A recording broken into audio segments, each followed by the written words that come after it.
If you have Cancer, Scorpio, or Pisces, Sun, Moon, or Rising, there might be a lot of tension around you this week and the need to guard yourself, to keep your boundaries high, and to kind of prevent things spiraling out of your control. This energy is it's quite intense, and there are lots of different facets to it, so that's telling me it's going to hit differently for different people. So I'm going to show you what the energies are, and relate it to yourself and take what relates and leave the rest. If in fact any of it relates to you. You might not be in this collective and none of it might relate despite your water sign, situation. So bear that in mind. So there is a great need for balance here. That was the first card out, keeping yourself on an even keel. And this is all about, in context to me, this is overdoing it, overindulgence, either emotionally, like leaping into something far too quickly, or it is overindulgence in alcohol, really letting down your guard and going la. That is not what you want to do this week. This is kind of the card of temperance, sobriety, just keeping a balance. Yes, have some fun, but don't go all in and lose total control. That's not what you want this week. There is a lot of masculine fire sign energy in this mix. That could be a little person, Aries, Leo, or Sagittarius. So they could be somehow informing the situation where things get a bit out of hand. Or this is you really fired up and passionate and taking the masculine principle of passion, which is action. So really feeling passionate about something and acting on it. Now you could become very vocal or something. You could be really feel compelled to state your views in a very blanket kind of dictatorial way, or somebody in your midst could be doing that at you. And it's going to feel quite uncomfortable is the energy that I'm getting from this. Or this is like the joyful side of this passion and woohoo, let's have an orgy. And everyone the next day is like, oh, what happened? So that, I don't know if that applies to anyone in this collective. There is some victory here. This is why there is mixed messages. There is fun and excitement. There is something to celebrate this week, but there is then discord showing up between your friends and family, maybe related to this victory, or it just might be that you're feeling in a celebratory mood with the victory there and the cheersings.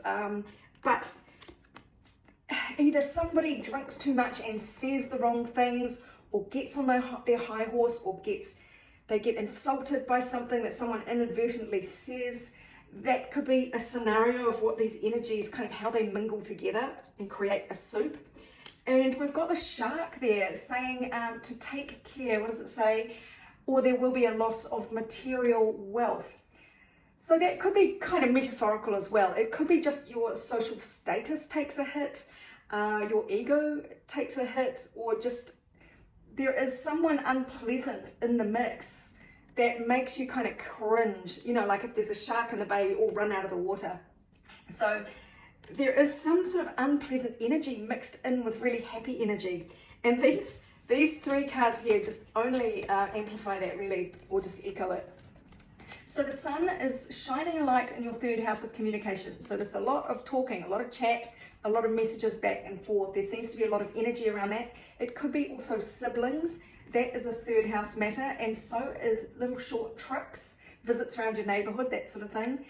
So look, there could be a brother or sister in the mix for you here. There is the Mars here in the ninth house. Now this Mars is angry or very vocal and very kind of, it's a very dominant, well, it says domination. So we get the dominant vocalization of ninth house matters, which is philosophies on life. It is somebody being like on a crusade that everyone else is wrong and I'm right. Really weird vibes like that. It could be that there's benign, happy Mars energy, like action and fire, lighting up your long distance travel realm.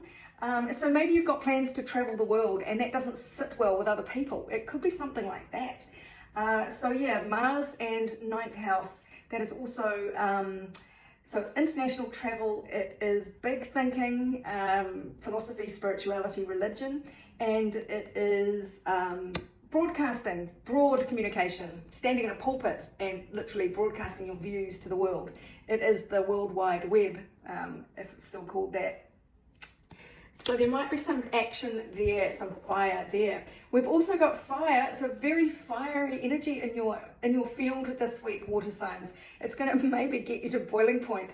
Fire in the 11th house of friends. So this kind of echoes this discord among friends card of the mice here.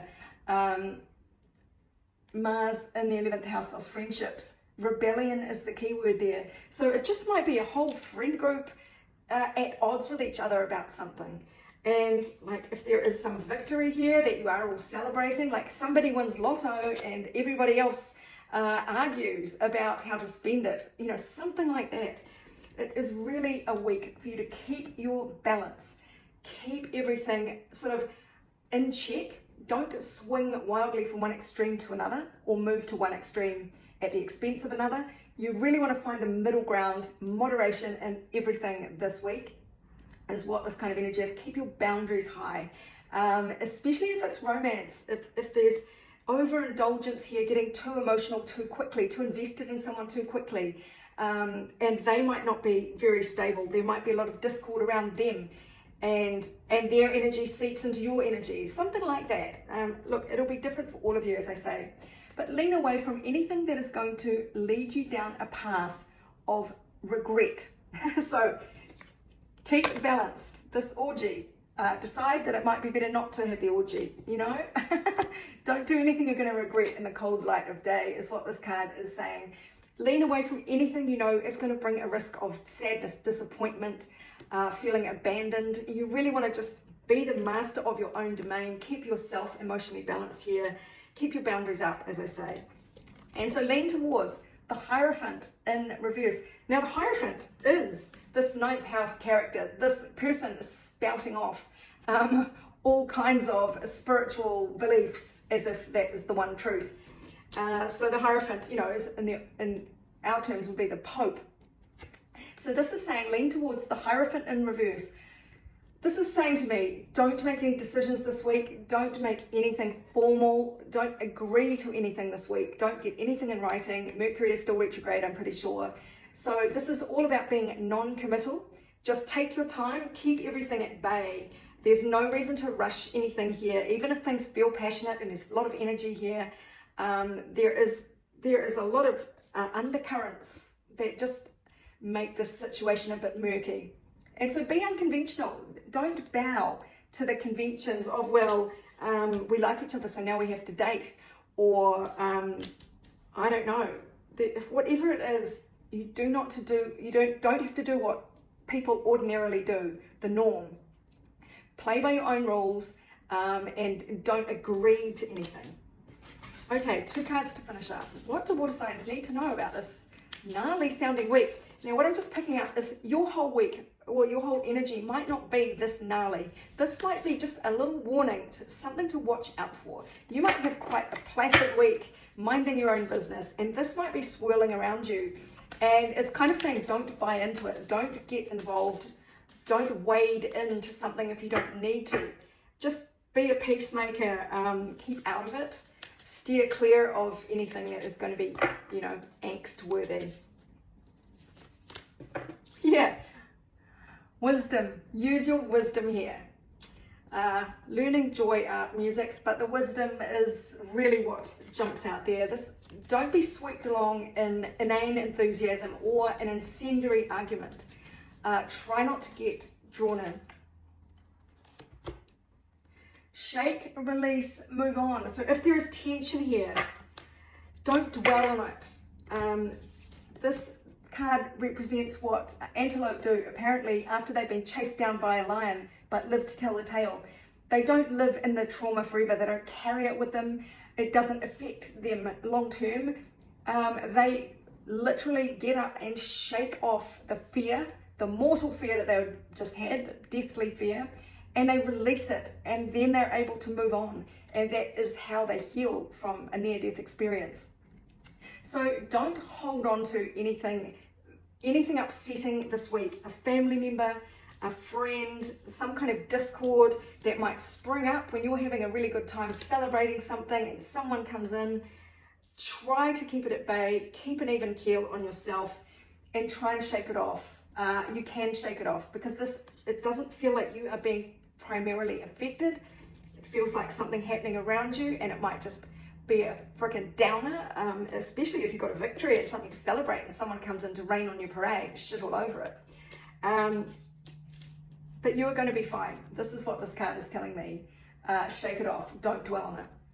If you'd like your own personal reading about this topic or any other, go to my website, abundancelovejoy.com. But meanwhile, this is Sarah wishing you much abundance, love, and joy.